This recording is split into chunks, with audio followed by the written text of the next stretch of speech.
Giddy up. What's up, everybody? Welcome back to a very special edition of the Rock Fantasy Files. Welcome to Rank and File Dio. Been looking forward to doing this one. Absolutely excited to talk about the one and only Ronnie James Dio and where we rank his albums. I've got Ovi with me from Norway. I've got Tony Dio from North Carolina because couldn't do the show without Tony Dio. Come on. And we're Ronnie's going to little do two Ronnie's little spins brother, isn't it? around and we're going to give you our bottom five Dio records. And then we're going to go around and give you our top five Dio records. Now, just because there are bottom five doesn't mean that we think they suck. It's just one of them's got to be number 10, one of them has Yeah. to be number You 9, gotta one of them place has to them be number somewhere. 8. Yeah, they gotta be placed somewhere. Yeah. Exactly. So, not that we hate any of these records, because I guarantee the three of us don't hate any Dio album. It's just they got Man. to go in a certain spot. So, It's more of the frequent uh, reaching for album. The less frequent you reach for the album, the Exactly. lower it gets. It's yeah, just Exactly. a that's how matter I of do it. personal flavor, what's the mood you're in, whatever. Mm-hmm. It's so many Yeah. factors. Absolutely. Yep. Mm-hmm. All right. So, let's kick things off with going all the way over to Norway Oh, you put with them into the Ovi, fire. I'm swimming. right I'm not gonna into the take fire. I'm not gonna take a boat because I might get shot down. Yeah. Yeah, well, number 10 for me, I'm going to give a reason too. It's probably I'm the probably only person in the world that's going to put it there, but the reason is that it for me it sounds like Dio heard that the Purple with the Perfect Stranger was such a hit, was like a comeback, and was like it seems almost this album is kind of like trying to fly off that vibe because it doesn't sound like Dio to me, and the what you call it, the titles on the songs for me are, yeah, it's hard to believe that they are metal, some of them, but Dream Evil is my number 10.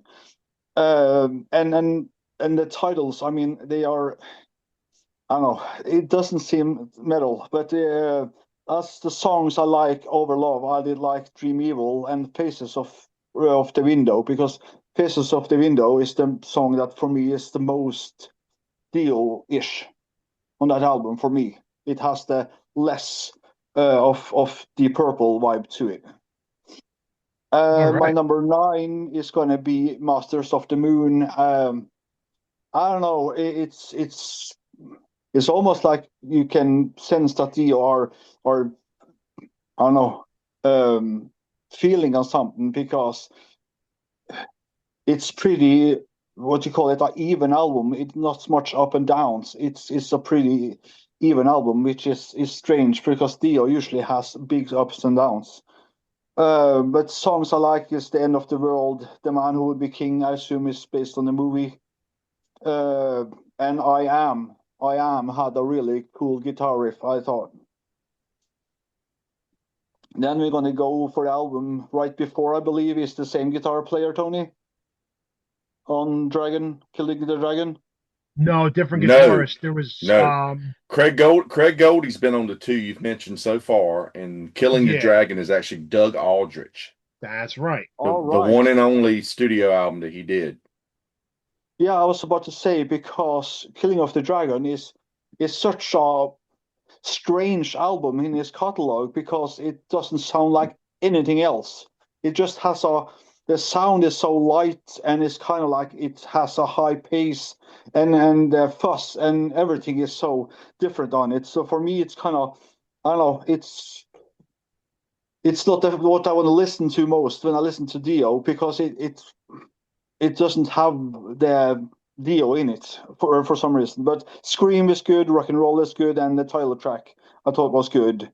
Then we have another album with some weird titles. I don't know what it is with Dio, with eyes, children, and yeah, straight stuff because he likes eyes and children and rock and roll.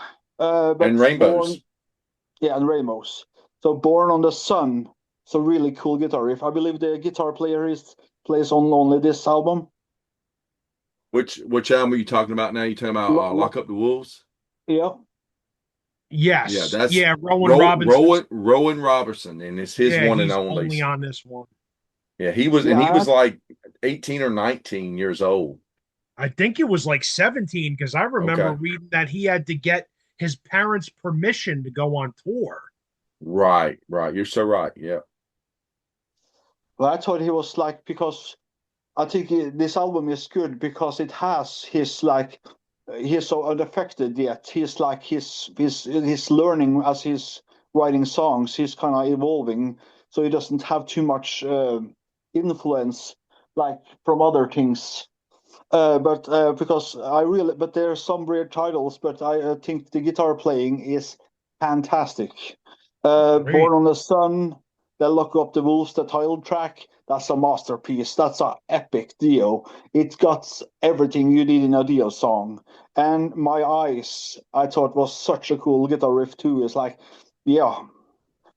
Number six for me is going to be an album probably somebody gonna put a little lower, but it's going to be Sacred Heart. And the reason why I'm putting Sacred Heart so far up is because it's the last one we get with Vivian. And I think the guitar playing, apart from the little weird titles and lyrical themes, I think there's some really cool guitar riffs like The Beat of the Heart and Sacred Heart and especially Fallen Angels, the second last track. It has such a cool guitar tone that's separate from the rest of the album. I don't know what happened with the artwork for the album because they have such great on Holy Diver, such great on Last in Line. So what happened with Sacred Heart cover? I'm not sure. It's Little weird, more colorful. Yeah. but you don't have the main dude on it. That too is weird. Yeah, Oh that's right. yeah. No Murray on this one. Doesn't no Murray, yeah. But you have Dean the Dragon. Hmm. So that's my 10 to 6, I believe. Yep. Hmm. All right. Tony Dio. What do All you right. got from 10 to 6? So I've got a long history with the band. Of course, my nickname came from being a massive Dio fan since I got the Holy Diver record. I first heard Ronnie on Heaven and Hell was the first thing I ever heard with Dio in any form, and that was my introduction to Black Sabbath. And I didn't really know much about anything else. But as I started becoming more of a metal fan, I started learning. And I remember picking up a Hit Parader magazine, and there was an article in there about Ronnie James Dio and his new band. And they actually in the article they listed that his debut album is getting ready to come out, and it's called Heavenly Diver.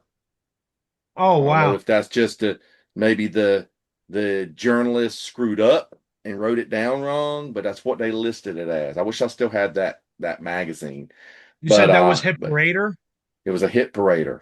Hit Yeah, Parader fucked up a lot. I remember being a yeah, teenager and getting a lot of Hit Parader magazines because the pinups and the posters were awesome in Hit yeah, Parader. And yeah. a lot of times you'd read the article next to the pinup, and it was like, wow, the editing was terrible for Oh this. yeah, yeah.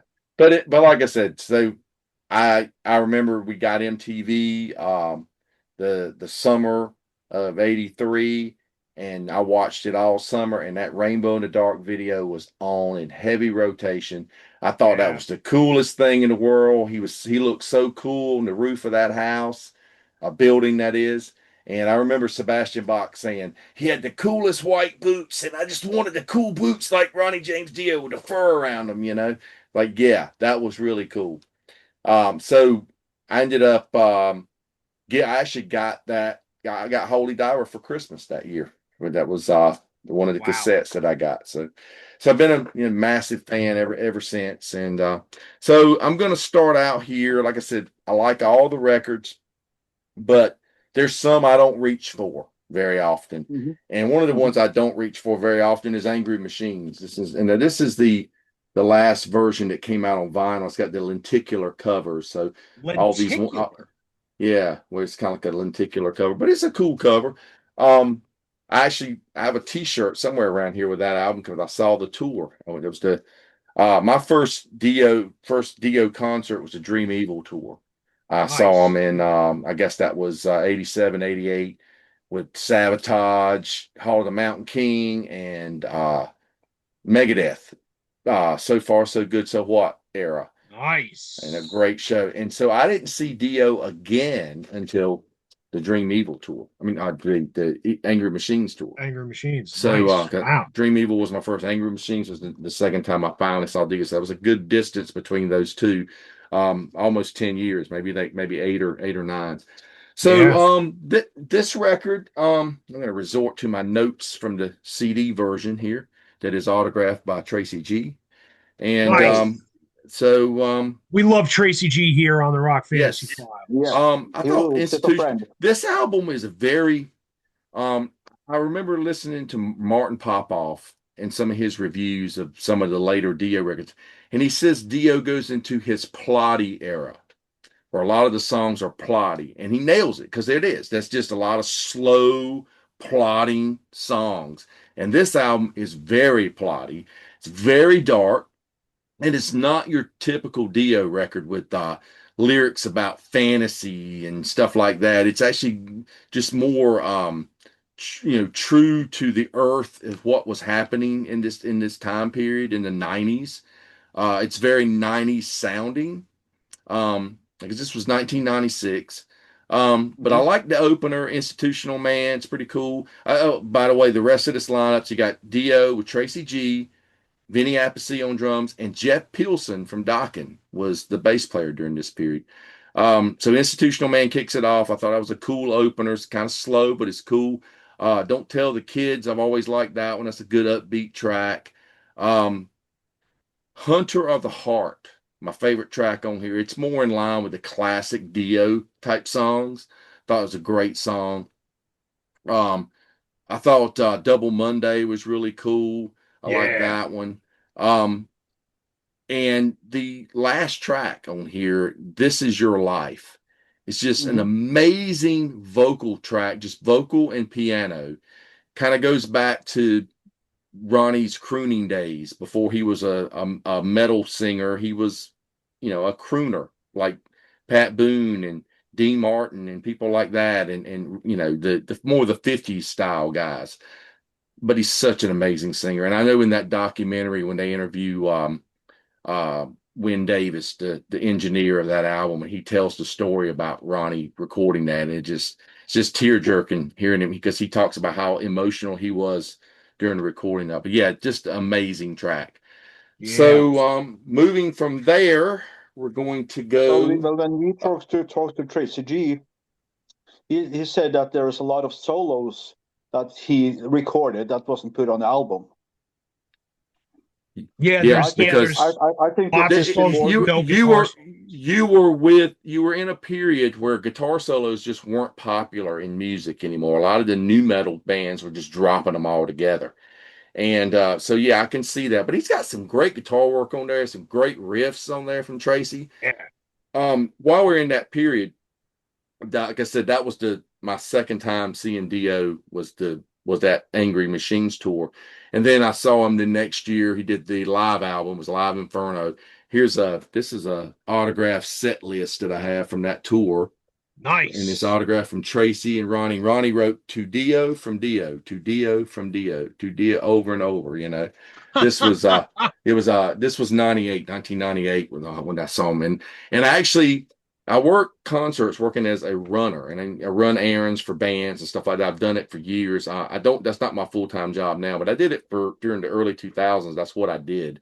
Worked at various venues running errands. The first runner gig that I ever did was actually in 1998 was a Dio show in Charlotte, North Carolina. And just ended up, a friend of mine was one of the runners, and she needed somebody to help her out. She said, "Look, I've got a car. I got to go pick the band up. Everybody's not going to fit in my car." So we went and picked the band up from the hotel, and actually Tracy and Simon Wright ended up riding with me back. And but yeah, but I got to meet Ronnie many times through the years, and he was just such a sweetheart. There's actually a pass from the Angry Machines pass they were still using on the Live Inferno tour. They were still Oh, using that's the cool. Angry. I mean, I've got several different ones of those. But so yeah, so moving on. Just Next stop in you a tiny bit here. Who was warming up for Dio in Angry Machines 96 tour? Love Hate, if I All remember right. right. Huh. Oh, And they wow. were opening for they were opening for him at that show that I worked at. The if I now that was the live album. When they I don't think they opened Angry Machines. I don't think there was another band out with them too. I want to say called Triangle or something, but Hmm. I can't remember. But I know I saw Love Hate with them a couple of times because Wendy was managing Love Hate, so she would put them out on tour with Dio, and that was still when they had, I think, three-fourths of the original Love Hate lineup too. So, but yeah, moving, like I said, the next in line will be Sure. Magica. This one I almost flip-flopped those two because I was like, man, I never really listened to Magica. Just kind of overblown production type record. But then I listened to it the last couple of days, going back and listening to some. So I was like, man, this is a really good record. So by then, uh, uh, Craig Goldie had come back on guitar. Now I remember I interviewed Ronnie for a zine that I was writing for around the Inferno Live period, and he was telling me then that he was working on a concept record and he was thinking about adding a second guitar player. And I think when we spoke to Tracy, he said one of the reasons he left the band was, or I've heard him say, Ronnie wanted to bring in another guitarist, and he said, I don't work well with another guitarist. It's just he's used to being the guitar player. And Yep. that's honorable. But like I said, he didn't end up doing that, and he just brought Craig Goldie back, who had been with him some years before.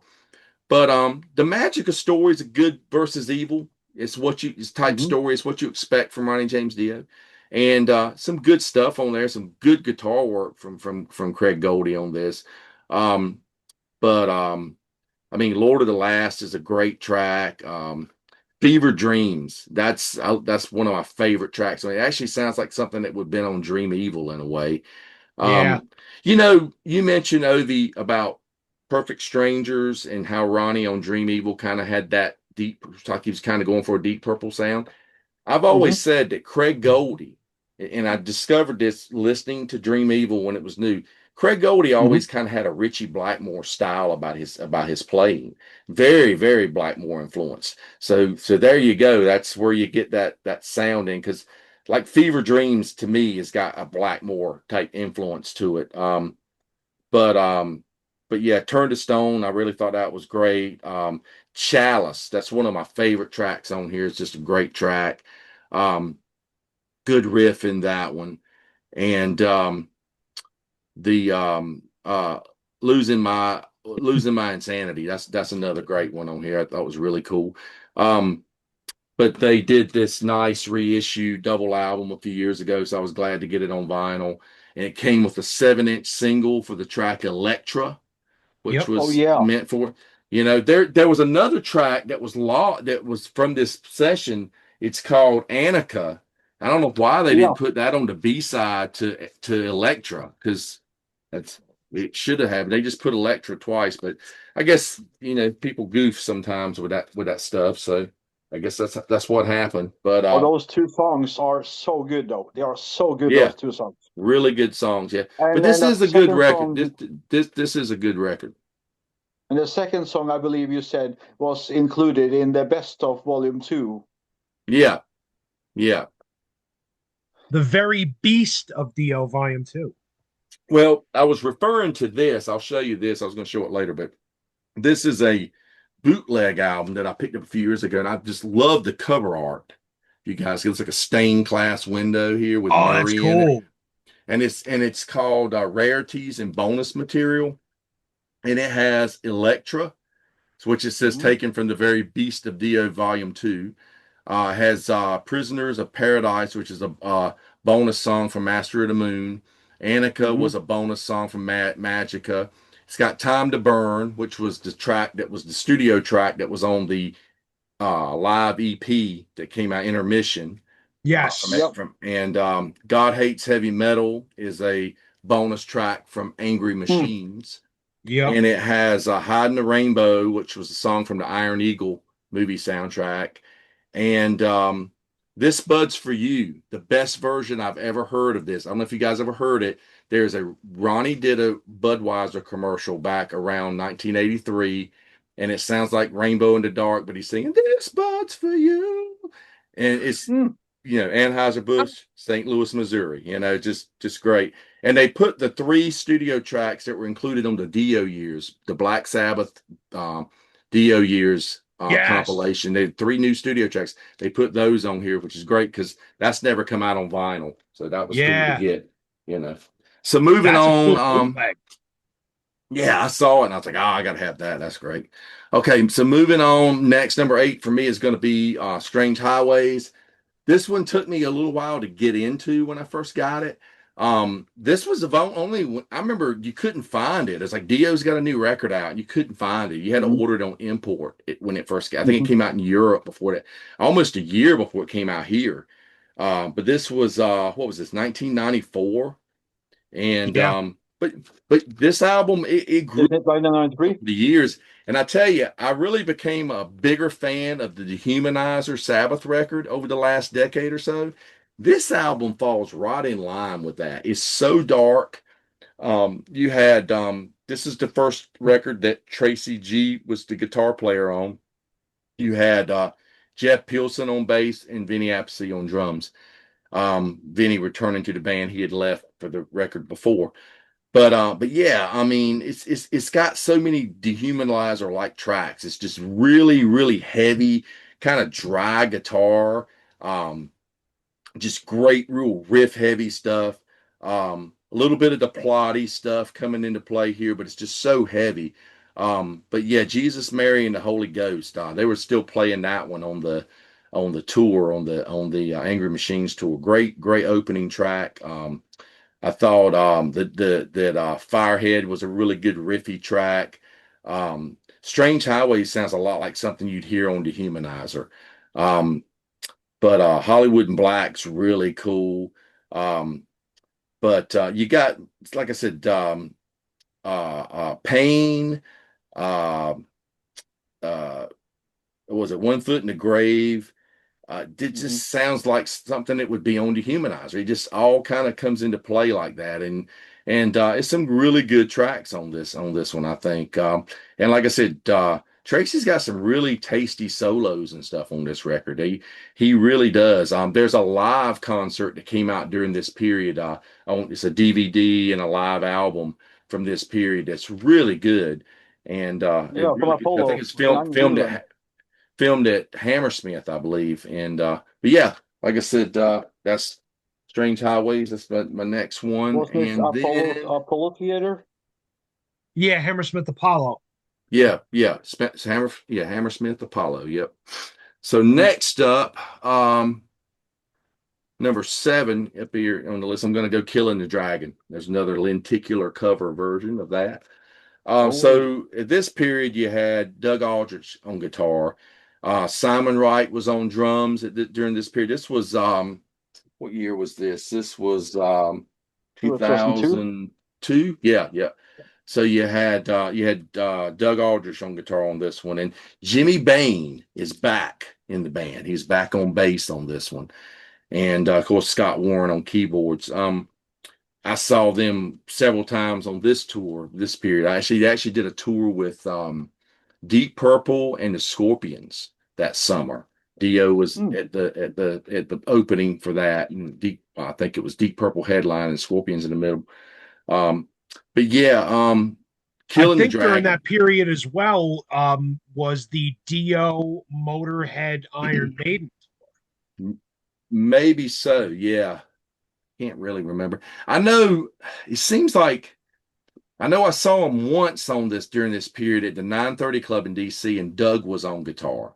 But I think when they toured, if I remember right, when they toured with Deep Purple, it was Craig back on guitar because Doug couldn't do the tour or something, and Doug maybe was flirting with Whitesnake by then too. So who knows? I know I guess Probably, Ronnie yeah. got pissed. Ronnie kind of got pissed when Doug joined Whitesnake, I heard.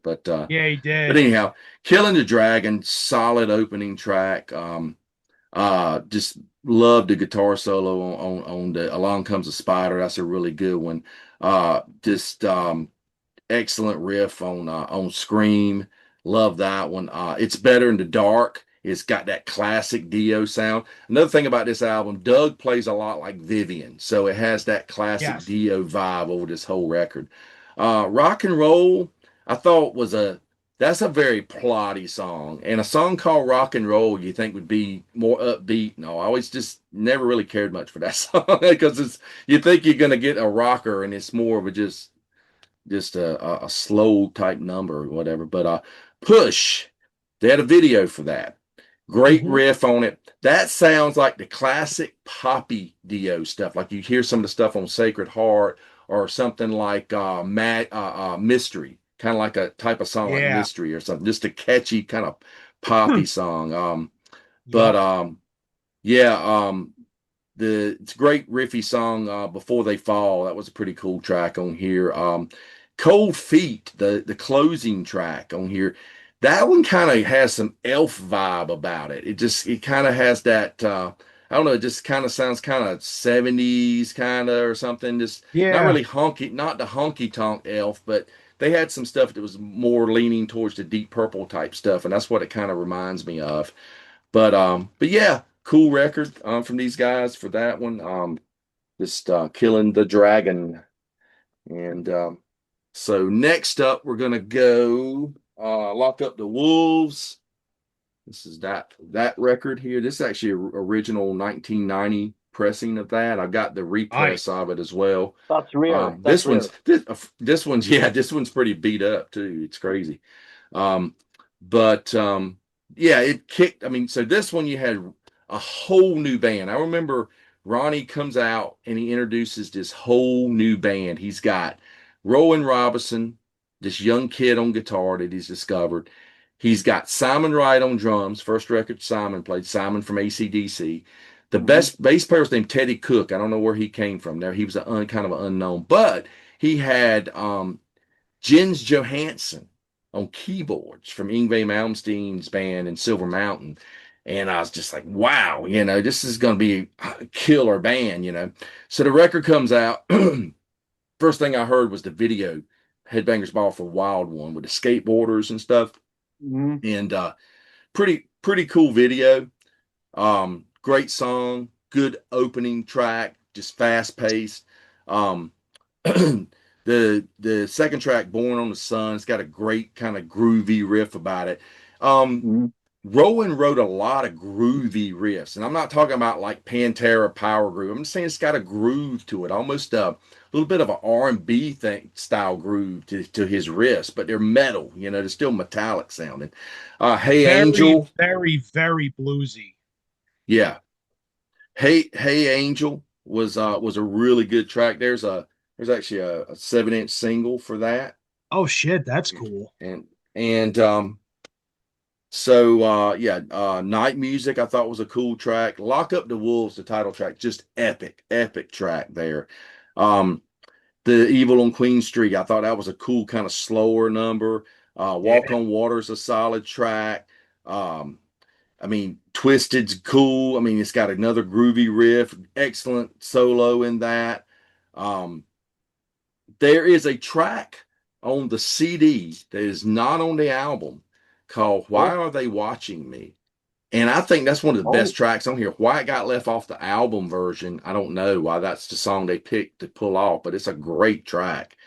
yeah. And yeah, and then My Eyes is just an epic closer. But yeah, this is a really good record here. I've also got a version. This is a promo copy on CD. I don't know if you guys have ever seen this, but the Nope. promo copy came in a bound leather, like little digipack, but it's bound in leather or Oh, false that's leather, cool. and it's got they didn't put a lock on it though. They just put a ring with the rivets. So they should actually put a lock on it. That would have been really cool. But Yeah. it's got your digipack, and of course the CD is like printed like the album. It says for promotional use only, and you got your booklet in here you can take out, and it's the same booklet that's in the CD. Oh, But that's awesome. I wish I had this. I got this probably over the last decade or so. And when I actually found out about it, someone pointed it out to me one time. So, oh, I got to have that. That's cool. I really wish I had had this when I met Ronnie over the years, because this would have been an awesome piece to get autographed. I Oh, got a yeah. Yeah. few things signed over the years, but this would have been the ultimate, to get signed, something like that. If I So didn't yeah. know better, if you just show me that, I would have believed that it was Rob Halford's first solo album. Because the Or the leather is second so one, Rob really. Halford. It kind of looks like the second one. Oh, What you're was the talking second? about crucifixion. Yes, Crucible. Yeah. Yeah, it kind of looks like that. Yeah. Cool. So that's the top five. I mean, the bottom five for me. The So bottom what? five from Tony Dio. All right. I'm going to go with my bottom five now. Number 10 for me is going to be Magica. And Wow. it's number 10 because it's number 10. I don't hate it. It's just the one I reach for the least. Um, I have kind of like a weird thing with with the story albums, the concept records. It's sometimes I love them, sometimes I don't. And this one's good. I like Lord of the Last Day. I like Fever Dreams a lot. Feed My Head's a cool one.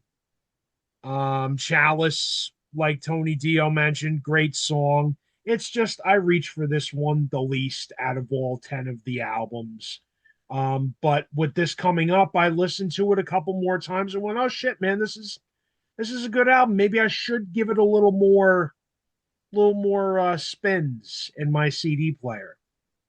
Um, I like the reissue because it comes with a second CD that is basically the entire album live. So it's pretty cool to hear that too.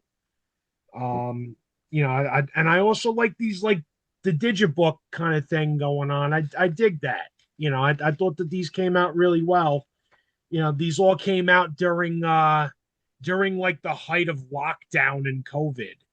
And I got them all at once, and it was a great way to pass the time when you couldn't leave your fucking house. Sit and listen to these four Dio records that are like, the least listened to ones, sort of. Is the story of Magica on that one? Yeah. Yeah, it actually goes through the whole story inside the booklet. Yeah, Yeah. that's And when it's yeah, when it like practice it. after the lyrics, it gives you the entire story Yeah. of Hmm. what the album is about. It's pretty cool. Yeah. Because it was supposed to be a trilogy, wasn't it, Tony? Yeah. So number 9 for me is going to be Killing the Dragon. Mhm. And again, the only reason is just because I reach for this one a little bit less. Still a good album though. Tony Dio mentioned rock and roll being plotting. Man, I really love when Dio gets doomy. I really love the slow, fucking grinding riffs with Dio singing over it. I love it because it just reminds me of like Sabbath. So I love all that stuff. I really wanted to do an episode where we talk about our top favorite, like slow, doomy era kind of Dio songs. And that's one of my top favorites. Along Comes a Spider is a fantastic song off this. Title track is great. I never really cared for Push.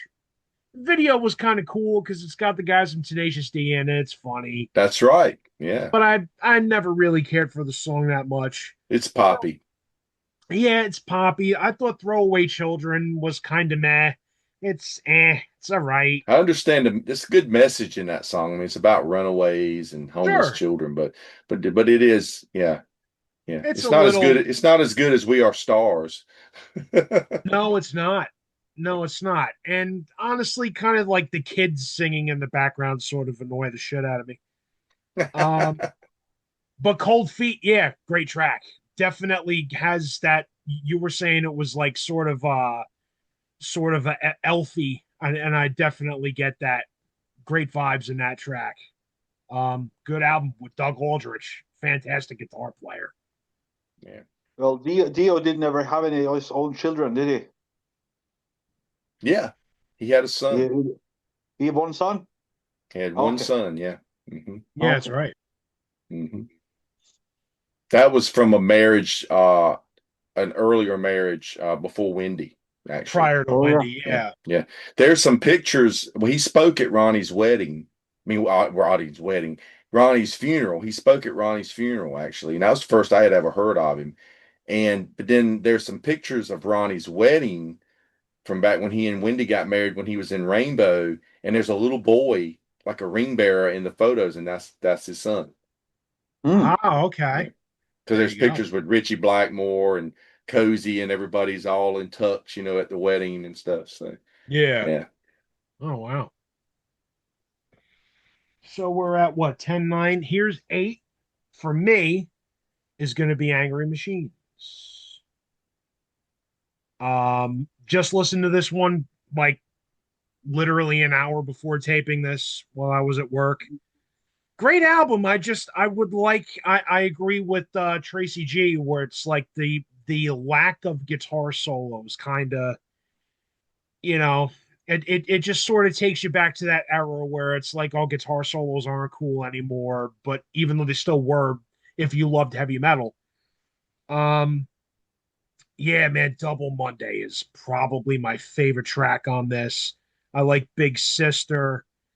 I like Institutional Man is a great opener. And yeah, the ending track on here, This Is Your Life. Wow. If you watch that Dio movie, Dreamers Never Die, which Oh if you yeah. haven't seen this, I suggest you immediately buy this DVD absolutely. Blu-ray because it is fan fucking tastic. Great documentary put together. Boy, when they're talking to Win Davis and he's playing that track and he starts crying, ooh boy, you ain't gonna have enough tissues. It's just a great moment right there. Um, My mascara was running. Yeah. yeah, mine Hmm. too. Mine too. My D Snyder makeup was all over my Dio shirt at the end of that. So yeah, Angry Machines is 10, 9, 8, 7. I'm going with Dream Evil. Hmm. Um, this is a great album, man. I was listening to this. I got on the stationary bike the other day and put this one on and pedaled all the way through it. And fuck, this is a really good album. I love Night People. Sunset Superman is a fantastic song. Hmm. Dream Evil is really like rainbowy, deep purpley. I forget which one of you guys said that like Richie Yeah, Blackmore reminds yeah, you of. totally. Yeah, Yeah, dude, Craig Goldie's got that Blackmore influence big time. absolutely. Like, not for nothing, the song Dream Evil could have been a rainbow tune. Yeah. Um, All the Fools Sailed Away, great one. I love Naked in the Rain is probably my favorite song on this. I keep going back to that one over and over. Over Love is a great one. And yeah, When a Woman Cries, great track. Just good album. Good fucking album, man. I When a really blind dig. man cries. Hmm. What's that? When a blind man cries. When a woman cries. When a Woman Cries. Yeah, there you go. There you go. Yeah. That Deep He Purple probably thing was listening to a lot of Deep Purple when this was being made. I wouldn't be shocked. I would not be shocked. Good album. You got the return of Murray on the album cover there, yeah. after Sacred Heart. So that's pretty dope. And And you got the you elf. know, kind of like the little demons, peeking out from underneath the bed. I think that's cool album artwork. And you got the elf on top of the bed too, isn't that the Yeah, elf? you get that's the Yeah, elf from the first Elf album. yeah, Yeah. yeah. There you Because go. if you look at the back cover of the first Elf album, and there's Yep, the little green naked Ronnie, there he is. yeah. He makes a reappearance there. That's it. Yeah. Yeah, that's pretty cool. He's naked in the rain.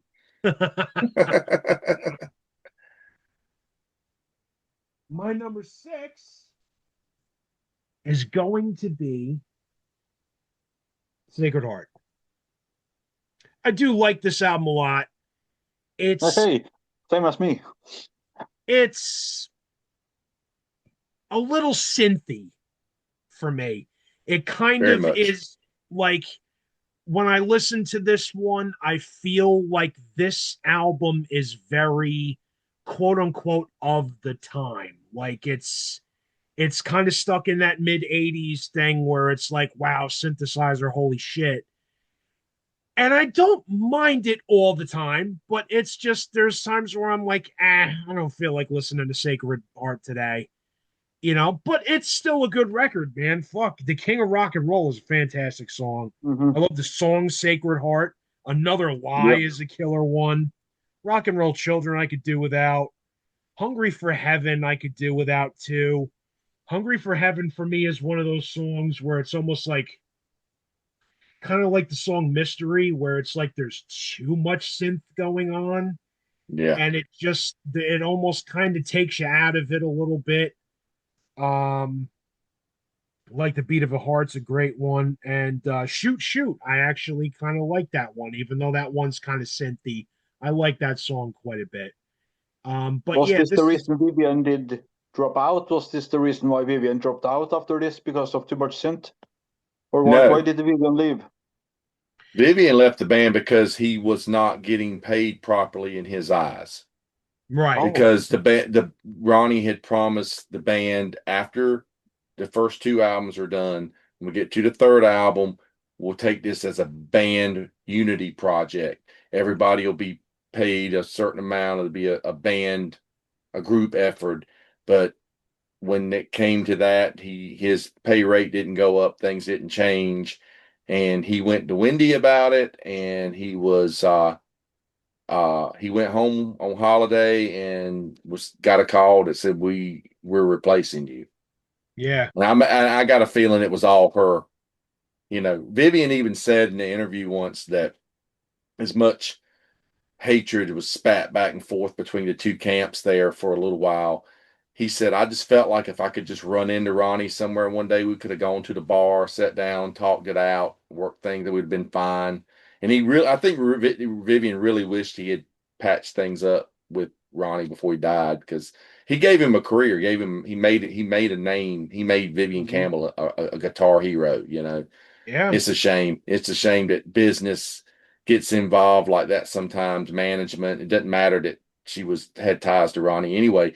Just management in general sometimes pushes the envelope this way, and you never know what the outcome's going to be. It's been a lot of. It's one of those things that, like you said, basically, if that two of them had sat down and talked, and Ronnie went to his wife and said, "I want this, and this is what I want," Vivian said he would have still been in the band. He'd have never left. Yeah. Hmm. It's a shame. That was bad call from management. Then he wouldn't have been in that cool Whitesnake video. That's right. That's right.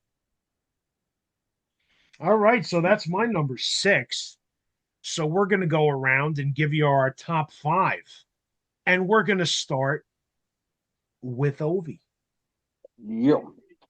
My number 5 is gonna be Magica because that How artwork do you is say that? so Maya. Magica. Mayaka. Yeah. Mayaka. Yeah.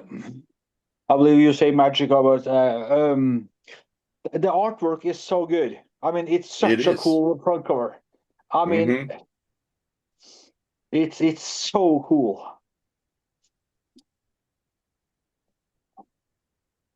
Do any of you guys know who painted it? Um, I I'm do not not. sure. I do love they give you the insert here in the album. So you get At first, you get the regular cover, but it give you that photo as well. That's so cool, man. I think that would have Oh been a better wow. cover, really, Yeah, I myself. like that better too. Yeah, that's in the CD as well. Hmm. I like that Yeah, better. it was done under the tray of the original CD. Yeah. For me, that should be the cover of the second Magic album, and on the third Magic album, it should be purely the human Yeah, that would have or the been cool. angel. It starts Hmm. with the devil and end up with the angel because that's sort it's Dio in his. I don't know. It can't be more Dio than that. Songs I really like on Magic is Lord of the Last Day. It's so heavy. I mean, it's so weird because Tracy G is so heavy on guitar and stuff, and they didn't want it so heavy anymore or whatever. And then they come out with this album afterwards, and it's just as heavy. It's like it's got parts that you would think it's Tracy G. Yeah, yeah, Yeah, definitely. there is stuff that sounds like Tracy. Yeah. Yeah. And then you got Hey, the you need to monster truck. ask him. You need to ask him next time you speak to him, James. Did he come up with any of the riffs? I wonder if any of his riffs made it onto that album. Because just like Ovi said, it sounds a lot like Tracy type stuff, you Yeah. know. Yeah, It I'll have to does. talk to him about that because Yeah. I did talk to when we were bullshitting with him the first time on here because Hmm. I had always heard that the tunes on Strange Highways were already done and written for like the next Sabbath record after Dehumanizer. I had heard that for years that like, and that's why that Strange Highways sounds so much like Dehumanizer. And I remember talking to him about that, and he's like, "Yeah, I've heard that for years and years too, but that's not the truth. That was all written between me and Ronnie and Jimmy Bain. Like that's all brand new shit. Nothing was left over. So you never know. I mean, it could be that Ronnie just had some shit, and it just sounded like that era. Yeah, and my number two is probably the angel part of that cover. That aerial is probably the angel part of that artwork you showed just now, the split one. That Yeah, track is like 7 or 8 minutes, and it's so good. It has like a story in itself, like you want from Dio. So it's such a good track. My favorite though is Otherworld. Otherworld is so heavy. It speaks Tracy G to me, but who knows? My number four is going to be Strange Machines. That was my first Dio album. That since I started to listen to Dio, it was my first album. Like I Strange had Highways or Angry Machines. uh, uh, You mean Angry Angry Machine? Highways. Angry Highways. I must have been drunk here. I wrote strange. I was great. I've been written Strange Machines. I guess Okay. Angry Machines. Killing the Angry mood. Machines.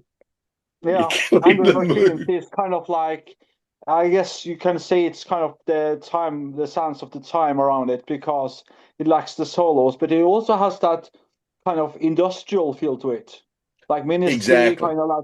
Yeah. kind of like because Tracy G. We remember when you talked to him, he said that on this album he just didn't care. He just did what he liked. He experimented with as much as he could. And then it's kind of cool because it makes the album so untraditional. It makes it so unconventional. It's like there's no album before it or after it. It's quite a unique album.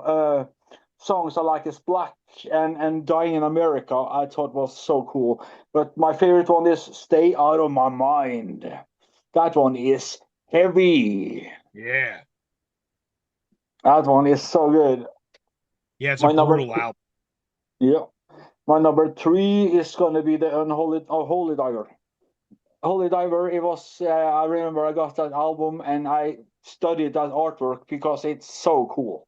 It's such a Mhm. cool artwork. I don't know what they did with the reworked like new thing they did for that 4 CD version. I don't understand what they did because that's sacrilege. Because the original artwork is so good. Yeah. The songs are my favorite songs is Gypsy. Gypsy is such a cool guitar track.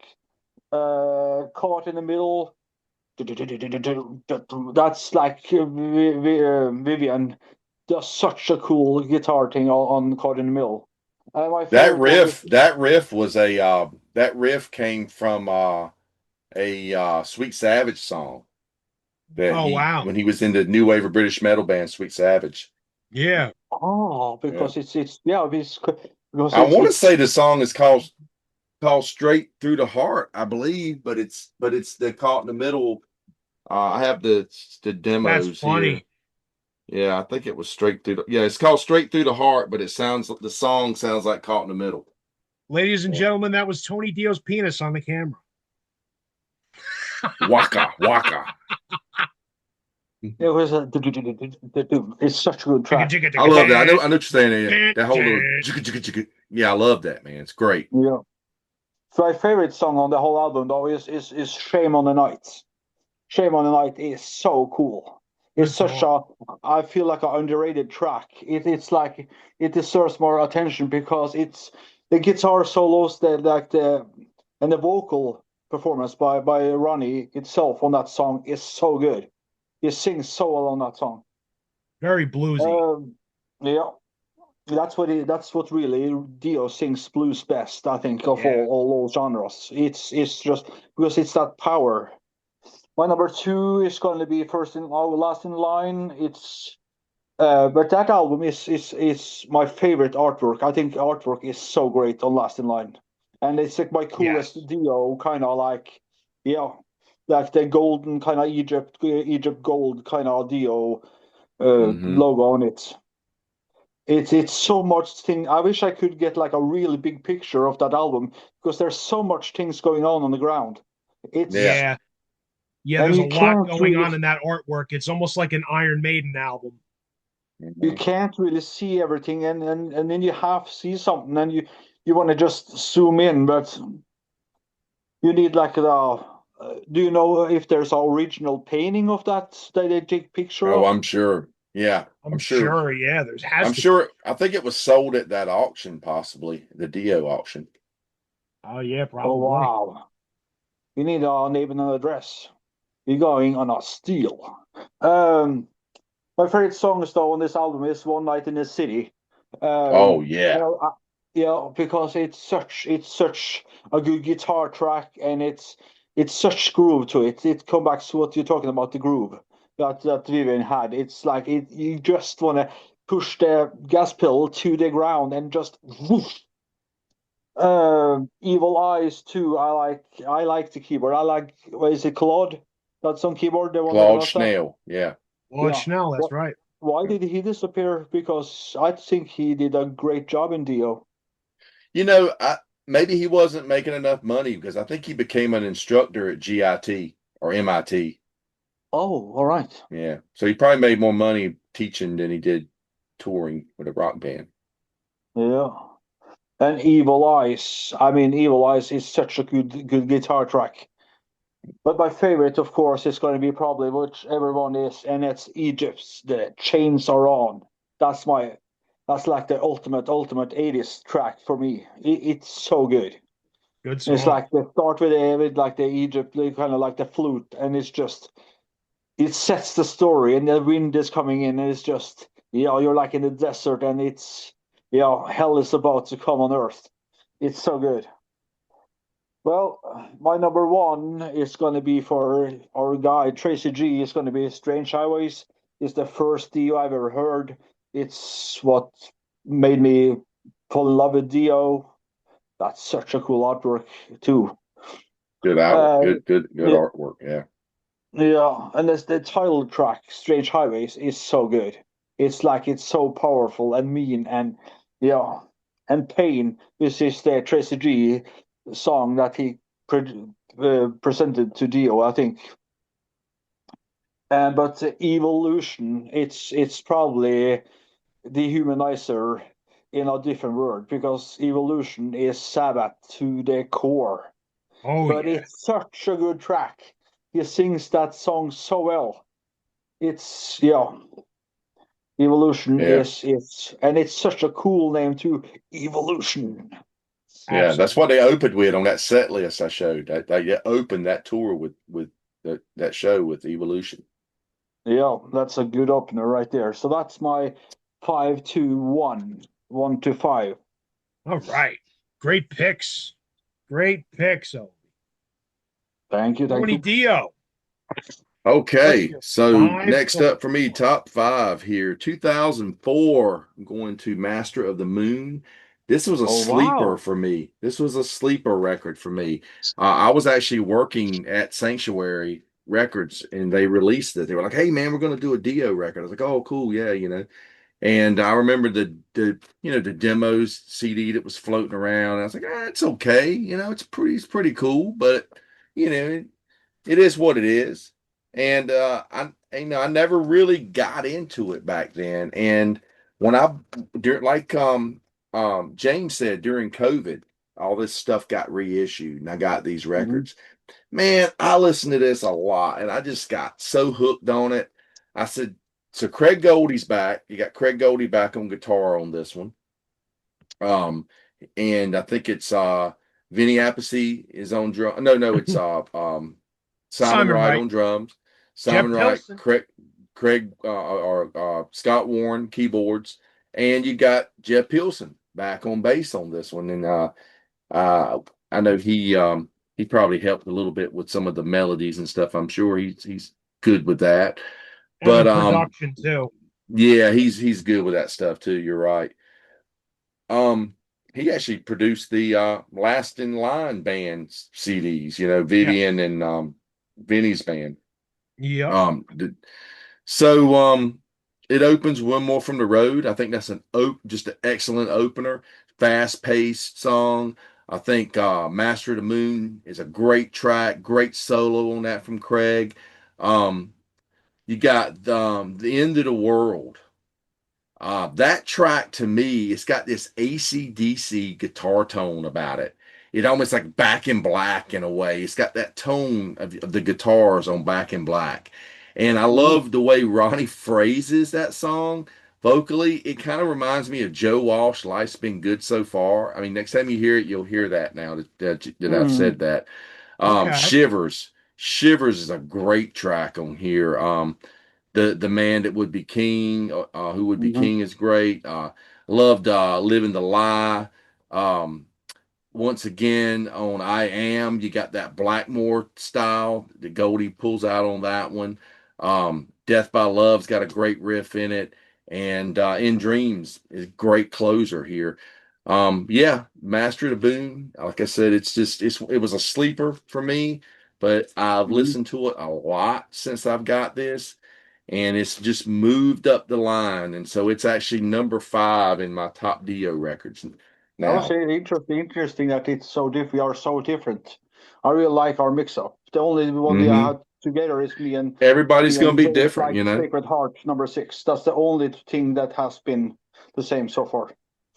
Well, Sacred Heart is my number four. And one of the reasons is I bought this album when it was new, and I've been a fan of it Mm. since it first came out. This is my Japanese pressing of it. And I've always liked it. I always thought it was a really good record. It was more commercial for sure at the time. Um, what was this? 1985. I Hmm. discovered Metallica around that same time, but I was still listening to Rat and Bon Jovi and stuff like that, and I was into stuff like that. So the poppiness of it, I didn't mind really. I didn't think it was anywhere as good as the first couple of records at the time, but it had some really good stuff. I've always loved King of Rock and Roll, great track on there. Sacred Heart, I've always loved that riff. That riff of the Hmm. song is just so cool. Um, Another Lie was a good track. Rock and Roll Children, I like that because of the video. I always enjoyed the Hmm. video, very theatrical video with the kids that are getting shunned upon because they're metalheads, and I could relate to that at the time. You had society and the parents and the teachers trying to get them to conform and look normal, but they wanted to be metalheads. So I could relate with that. That's what the song's about. Hungry for Heaven, definitely a super poppy song. It was actually originally written for the movie Vision Quest. Oh, wow. Oh, okay. And so, and if I'm not mistaken, um, what was it was that album went like double platinum, the soundtrack, because Crazy on You by Madonna was on it, and that was a Hmm. huge song. So, Yeah. they got a platinum record out of it, for Hungry for Heaven being on that one. Like a Beat of a Heart's always been a good song. Another Day is great. Fallen Angels, pretty cool song. Shoot Shoot. I never really liked that song lately. I was listening to it recently. I thought that's a pretty cool song for what it is. Yeah. Um, I have a I have a lot of singles, promo singles, import singles from this album. I only pulled out a couple. This is a Hungry for Heaven one here. I actually have one that's actually on Geffen Records it was released to radio. It's a radio promo from the movie soundtrack.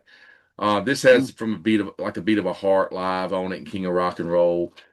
Here is one of my rock and roll children, 12 inches here. It's got Last in Line and We Rock live on the B side. I've got multiple versions. I've probably got about 5 different versions of Hungry for Heaven singles that were released. There's one for like a beat of a heart too. I forgot to pull that one out. I have that. So moving from there, we're gonna go to I guess it was in 1987, and that was Dream Evil. And Mm. this was different when it came out because Vivian was gone. I had been introduced to Craig because Craig was on the intermission track Time to Burn, of course, and then the video had come out of the Live from the Sacred Heart tour. And by then, Vivian had left the band and Craig replaced him in the band. So I'd seen Craig, and I knew he was from Jafria. But I remember Craig Goldie's the new guy. He's from that band Jafria. They sound like Journey, you know. But because Yes. I remember everybody used to think that song, that Jafria song, "Call to the Heart," great ballad. But everybody thought it was Journey when they were playing on the radio. But so you're thinking, okay, is he gonna rock? But yeah, he did. He was definitely a rocker. And yeah, this is a good record. And like you said, this is another one of those album covers. It's got a lot of little hidden stuff in it. You can find on Hmm. the front and back covers here. I love the Moloch hand coming out from under the bed. It's coming Hmm. out. But Night People was a cool track. Dream Evil, great track. I love the riff on that one. Sunset Superman. I have an issue with that song. I noticed when Yeah. I noticed Obi was talking about some of the titles. Yeah, Sunset Superman. That song is so good. The riff is great. The lyrics, the night has 1,000 eyes. I mean, it's like classic Dio. Gets to the chorus, Sunset Superman. I'm like, some, that's where a producer should be in. I mean, Ronnie produced his own albums, bless his heart. But a producer would have said, Ronnie, I think you can come up with a better chorus than that. But because the chorus just kills the momentum of the song. Because the song's great, Yeah. and just the chorus is just I've always thought was a weak chorus. All the Fools Sailed Away. That was another video they Hmm. released. I remember that. And that's kind of a slower song. It's kind of plotty, but it's cool for what it is. I agree with James. Naked in the Rain is a great track. Overlove was Yeah. one of my favorite songs here. That was very Blackmore influenced. That little guitar intro piece on there is very, Oh, very Blackmore like. oh yeah. Excuse me. Could have been a Dreamer. A very, very commercial song.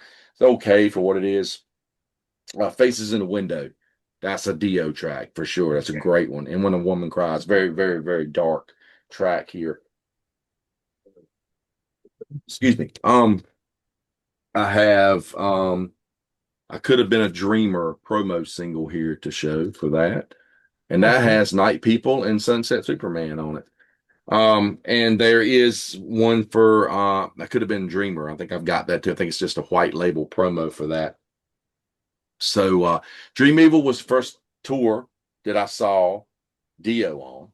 Like I Hmm. said earlier, it's a great, great tour. They had the mechanical spider that would come down, and Craig Goldie would battle it with shooting lasers out of his guitar. And that was probably the Hmm. last big production tour that Dio did.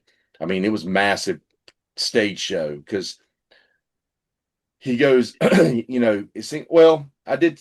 They did a big stadium tour for Lock Up the Wolves, and I didn't see that tour. I've seen video of it, and they had a big like gate that opened up, like the gate unlocked or whatever for the Wolves, and that was, I guess, a semi big show as well. Because by the time they got to Strange Highways, they were back doing theaters and clubs again.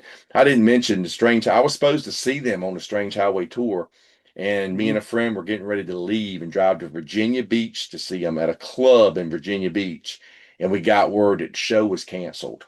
And I think it was lack of tour support, lack of ticket sales, or something. And like I said, and it got canceled. Yeah. But I had a friend who went, and he met Ronnie because the band was still there even though the show got canceled. He said he went out on the beach and he was walking down the boardwalk and he saw this little woman with high heels coming towards him. And as she got closer and closer, he realized it was Ronnie James Dio.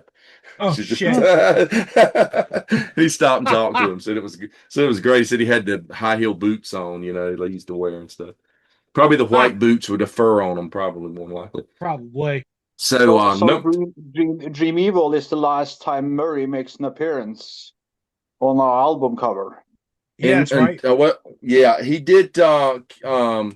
They did that second version of the Killing the Dragon cover. They brought him back. It's an alternate version that he's appears in. But yeah, you're right. For mainstream record, yeah.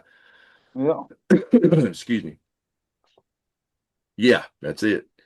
Um, going on to the number two. Yeah, man, I gotta do these in this order because this is the way I got them, and this is the way I've always considered them. Last in Lines will be number two. And like you guys said, what a great album cover that is. I mean, look at the Mhm. back. There's all this stuff that's going on. But this is my Japanese copy of that. And yeah, great record. We Rock, just excellent opening track. Loved the title track, Last in Line. What a great video that was with the kid in the elevator going down to hell and all the crazy, looks like Star Wars bounty hunters straight out of Star Wars and stuff in that clip is crazy. And Breathless was a great track. I Speed at Night was always one of my favorites. Just great. Ronnie's so fierce sounding on that. One Night in the City might be my favorite track on the whole album. Just love that one. That should have been a single. Mhm. Um, Evil Eyes.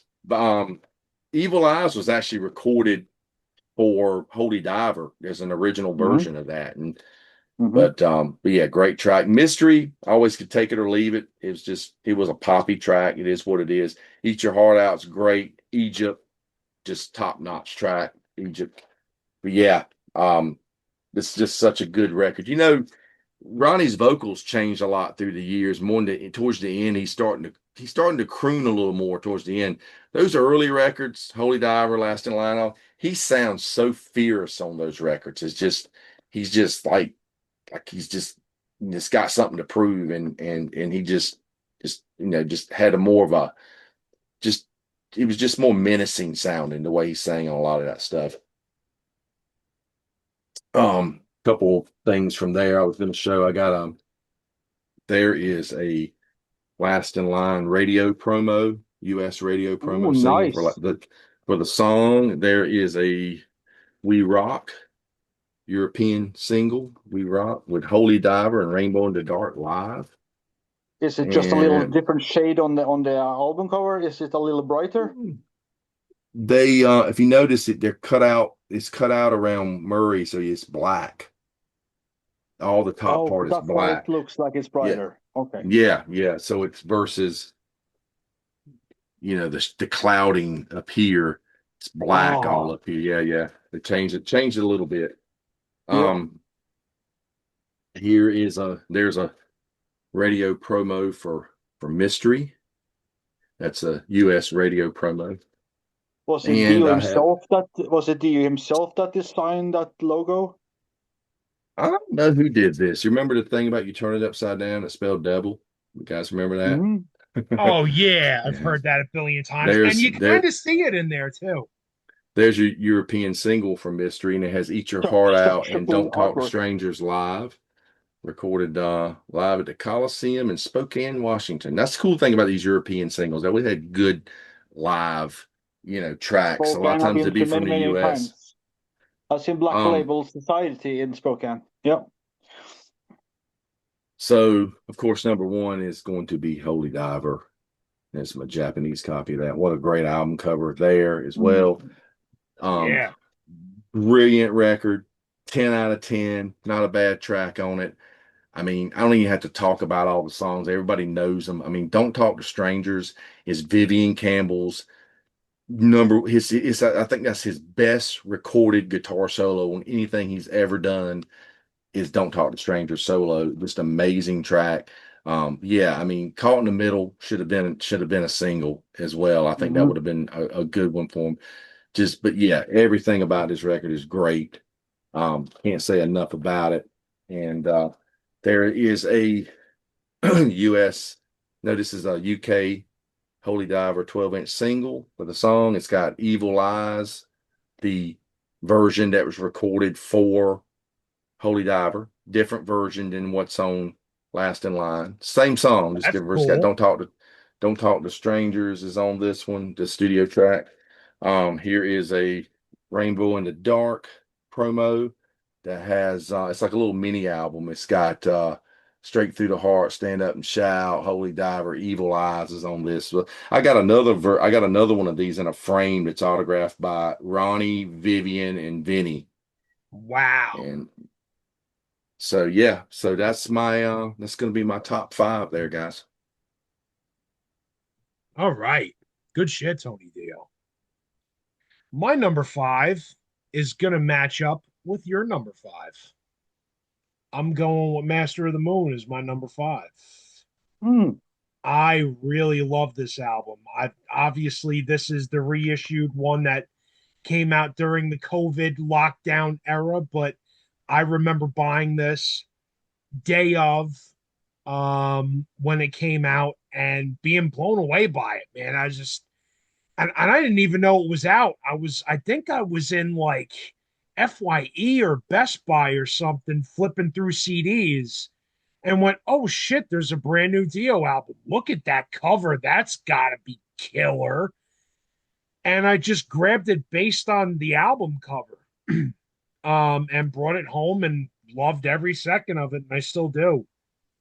One More for the Road is such a good old school rockin' Dio song. So good. Mm-hmm. The title Yep. track, Master of the Moon, is fucking fantastic. I love Shivers on this, is a Great great track. one. And I love The Man Who Would Be King, might be my favorite track on this one. It's just such a good epic one. And The Eyes is another good one on here. Good shit. Just great album. And again, that Deep Purple comparison keeps coming up when Craig Hmm. Goldie is playing guitar, and I definitely feel it every time I listen to a Dio album where Craig Goldie is playing guitar. It just kind of has that rainbowy vibe to it, and I'm not complaining about it. Number four for me is going to be Lock Up the Wolves. Awesome. Awesome. What a good, just bluesy album this is. I mean, there's up tempo moments too, but man, Evil on Queen Street might be my favorite track on this. It's just such a good, drawn out, bluesy, laid back, kind of like a bar song. It sounds like something you just, sit at the bar and fucking get loaded to. Just a great track. I love Born on the Sun too. That's a fantastic tune. Hey Angel, as poppy as it is, I just like that song a lot. Just a fantastic song. Between Two Hearts, Night Music. Yeah, there's just like a lot of like real bluesy related kind of stuff on this. And Twisted, that's a great one too. Just a good album. And you listen to this and you realize that the kid playing guitar is 17 years old, and it makes you want to throw your fucking instrument away. You But it's At a know, that long time, album too. you just didn't hear of stuff like that. Now we just look on YouTube and there's an 8-year-old fucking playing everything, and you just go, I quit. exactly, exactly. Tony, Yeah, I think actually because Look Up the Wolf album is so long, I think they cut out that one song to get it on the vinyl. You're right. You're right. Hmm. It's a really long album. oh It yeah, is a that's a good long, point. yeah. That's a good point. This is one of the longer Dio albums. So Hmm. yeah, Hmm. that's probably why they got rid of that track. That and to get you to buy the CD and the vinyl too.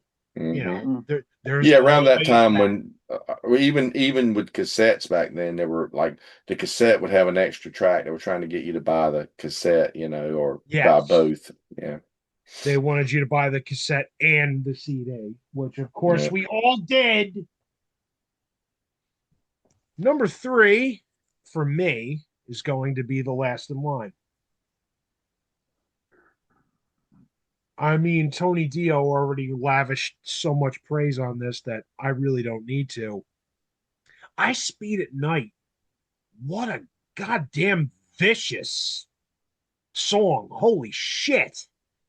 Like, that's probably one of Dio's most aggressive, nastiest songs. It's almost thrashy when you Yeah, really totally. sit and listen to it. It's Speed like, metal. wow, like I Hmm. could see Megadeth playing that. Like, it's just a Hmm. fucking disgustingly heavy song. Hold on, let me call Dave. There's going to be a new edition of the last album. Yeah, exactly. Do a cover of that. One Night in the Metallica could kill City. that one, man. One Night in the City, I always loved. And Hmm. I always thought one of the most underrated tracks on this was Eat Your Heart Out. I love Yeah, that. that's a good one.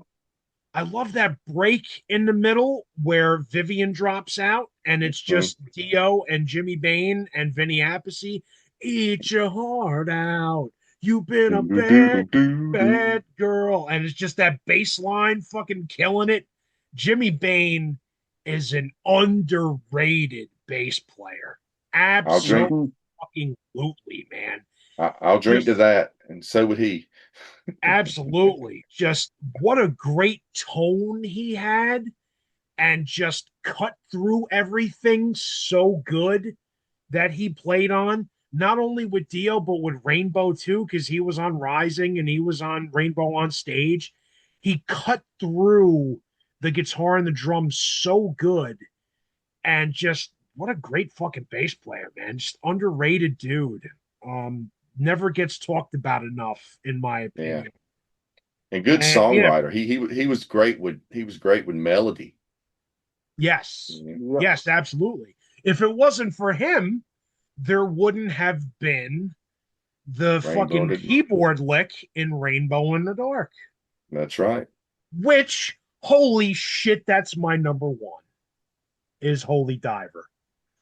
Yeah, Tony Dio already said it. It's a 10 out of 10.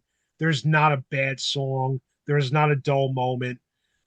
Even though Ronnie James Dio himself didn't really dig Rainbow in the Dark. If you watch the movie Dreamers Never Die, which please, if you're a Dio fan and you haven't seen this yet, get on it. Get the fucking DVD, get the Blu-ray. This is a fantastic goddamn documentary. Um, when they were recording the song Rainbow in the Dark, Dio heard it back and he lost his mind and started going towards the tape with a pair of scissors, and everybody had to stop him because he just thought that the keyboard thing was so cheesy and stupid. But everybody else was like, "Dude, wait a minute, stop! You got to hit! Don't do this! This is It what's gonna make the album sell! Stop!" Yeah, and that first single's what did it. I don't know if you've ever seen the band Last in Line I when they haven't seen them, released but I have that first album. when they first released that first album. It actually had a DVD with it, and it tells some behind the scenes stories. And they tell the story about that. They said that they were in the studio and they're working on Rainbow in the Dark, and they said it needs something. It just needs something. And it said Yeah, Jimmy walks over with a drink in his hand and a cigarette, walks over to the keyboard, just didn't even set the drink down. Put the cigarette in his mouth. Said the butt was hanging off about just the butt, the ash, the ashes itself was just hanging down. And he walks over there and does the do do do do do do. And they all went, "Oh my God, that's it!" And that was the brilliant. That was the brilliance of Jimmy Bain.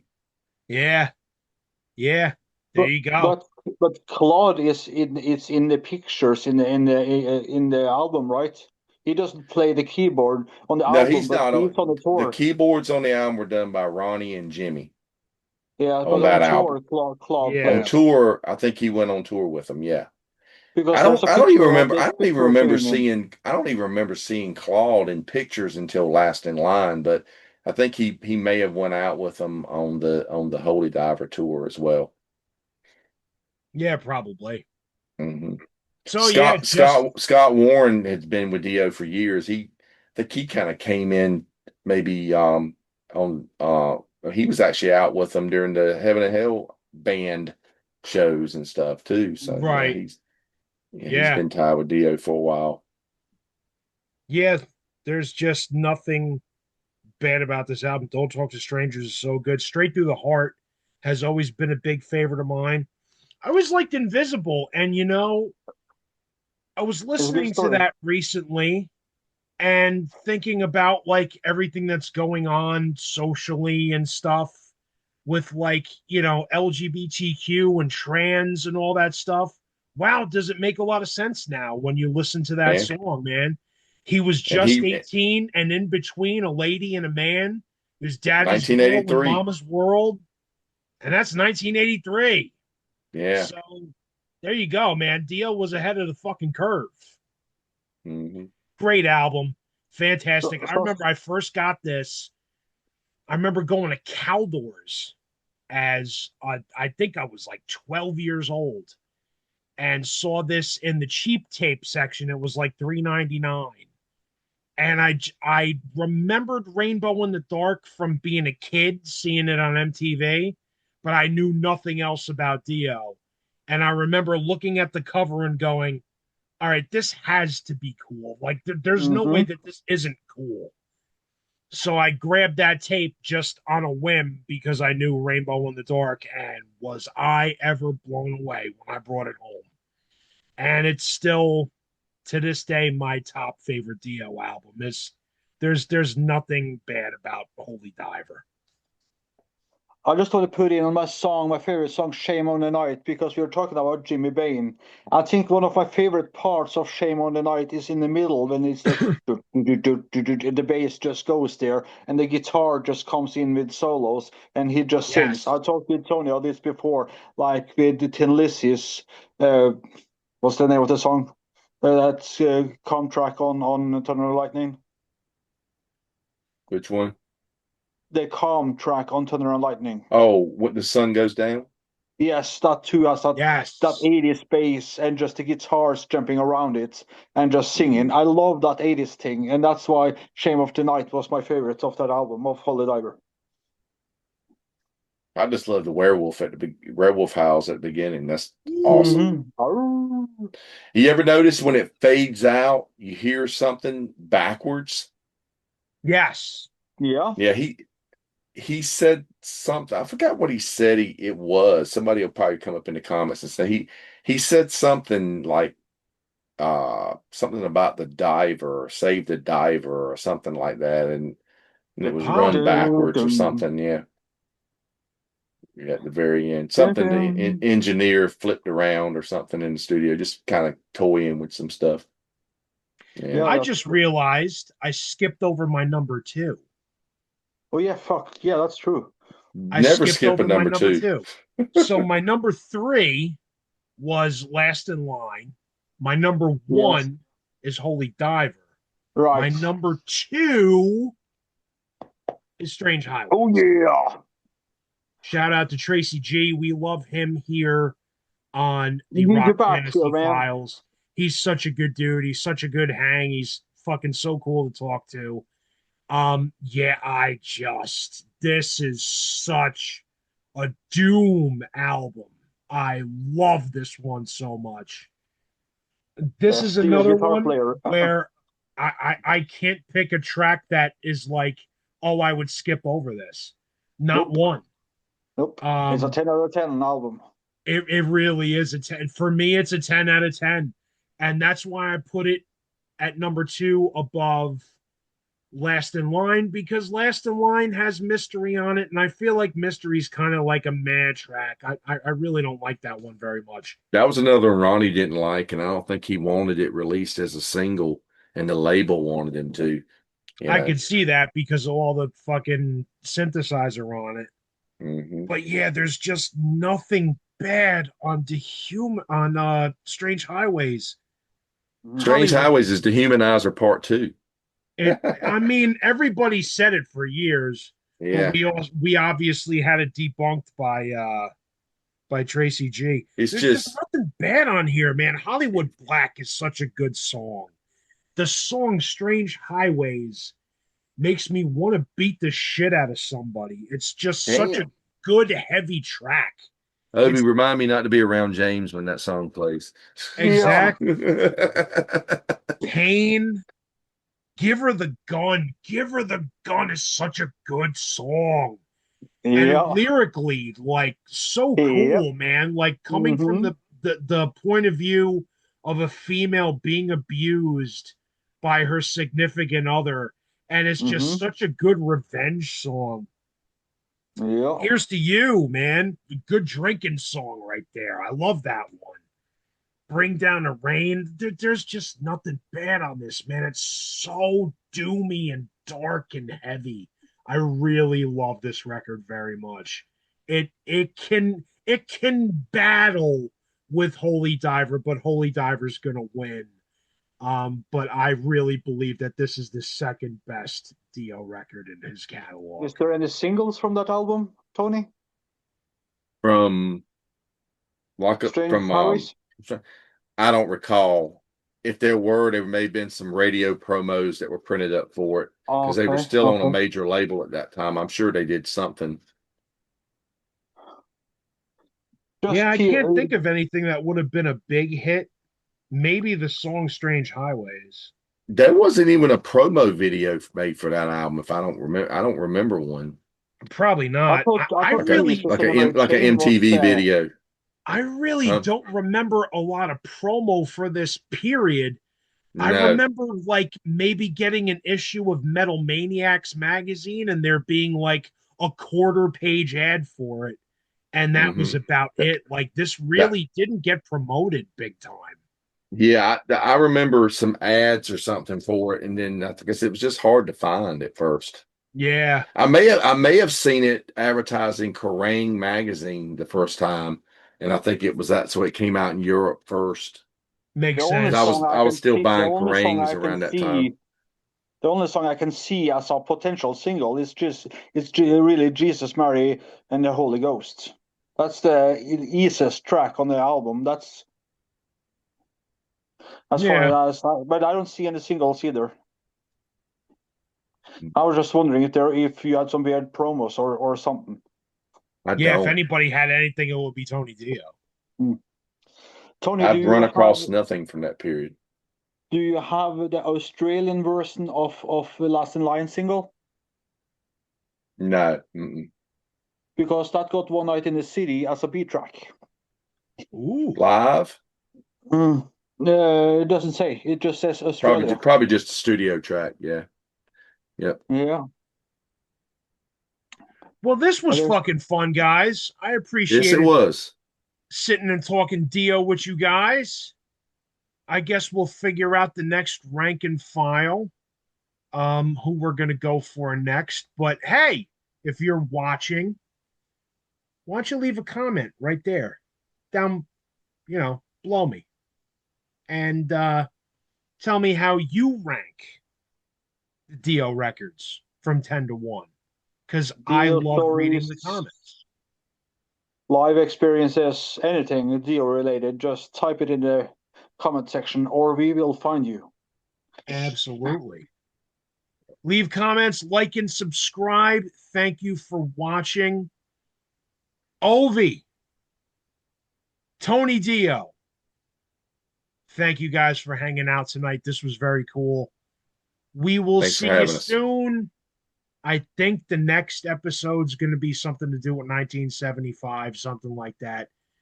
Keep your eyes peeled. We'll be back. KC and the Sunshine Band, And baby. have a good night. Leave your Dio ranking in the comments. Goodbye.